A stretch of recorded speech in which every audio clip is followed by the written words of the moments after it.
I wake up to the smell of pancakes and bacon. Moira is still sound asleep, drooling a little, and I don't want to wake her. She had a rough night. I pad into the kitchen, squinting a little against the morning sun. "Good morning," I say, yawning in the middle of morning. Mom is bustling around, bacon stacked onto a platter next to her and pancake batter sizzling in our big old cast iron pan. "Good morning, sunshine. How was the sleepover? Is Moira still sleeping?" I fill Mom in on Moira's accident. Mom suggests that a mouse had knocked it off the pile and that Moira actually had broken it when she stepped on it but didn't realize it because she was half asleep. But don't say that to Moira. She might start worrying about a mouse-transmitted disease. Probably. That makes sense, I say. And it does, kind of. But I don't think Moira is heavy enough to break a nail polish bottle just from stepping on it in bare feet. But Mom would just come up with another logical explanation.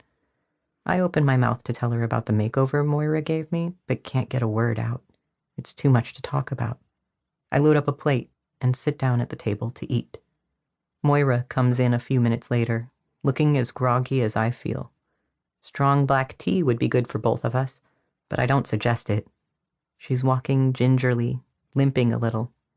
Pancakes. Thanks, Sabrina. Of course, Moira. Bug told me about your accident last night. How's your foot? Okay, I guess. It was so scary, though. I don't know how it happened. Her voice trembles a little, but she manages to stay calm. It sounds scary. Why didn't you girls wake me up? We both shrug. I didn't want to keep Mom from a good night's sleep. She had spent so many overnights at Uncle Roderick's side. I wonder if she understands, because she drops it. Well, sweetie, I'm sure there's some logical explanation. It's not bleeding anymore, right? Moira shakes her head. Good. Have some pancakes. She goes home not long after breakfast. I don't mind. I'm relieved that she didn't bring up our makeup experiments to my mom, and that my mom didn't ask why there had been a pile of mascara, blush, and nail polish on the living room floor in the first place. I try to clean the strawberry licious off the rug, scrubbing it with every cleaning solution I can find, and think about what could have moved it to the center of the carpet. What could have broken it? There's no single answer that makes sense. The only way to get the nail polish off the rug is to trim away the tips of it with a pair of nail scissors. Mom comes in and I freeze, wondering if maybe I shouldn't be cutting something that won't grow back. But she doesn't comment. Just plops down next to me and asks what Moira and I got up to last night. I keep my attention on the rug, making the tiniest snips possible. She brought over some makeup. We were messing around with it. She says it's because middle school will be different. Mom takes a deep breath, then lets it out gently. Would you like me to buy you some makeup too? I shake my head. It's hard to get words out. We both know there's a huge collection of makeup in Uncle Roderick's bedroom that neither of us will touch. No, I croak. Thanks. Maybe later. Whenever you're ready, sweetheart. Her voice is only a little shaky. I can't imagine what ready will feel like. Mom leaves me to my task, and soon the patch of rug looks like it's gotten a bad haircut. I give up and go outside.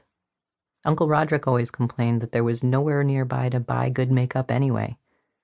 Every time he went down to New York to visit his drag queen friends, he would come back with a small suitcase full of fancy brands. Sometimes Mom would photograph him after he painted himself up.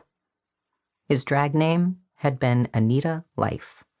I used to laugh hysterically over that and come up with names for other, more ridiculous queens. Anita Bath, Ivana P., dumb kid things.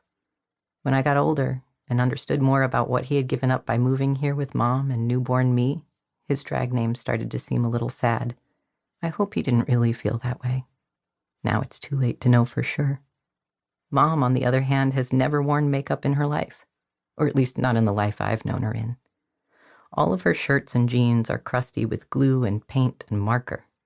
I've seen old pictures of her with my dad, where she's all dressed up with red lips and styled hair, but there's not a lot of opportunities to get fancy in the middle of nowhere. I wonder if she misses it, or if she's happier this way.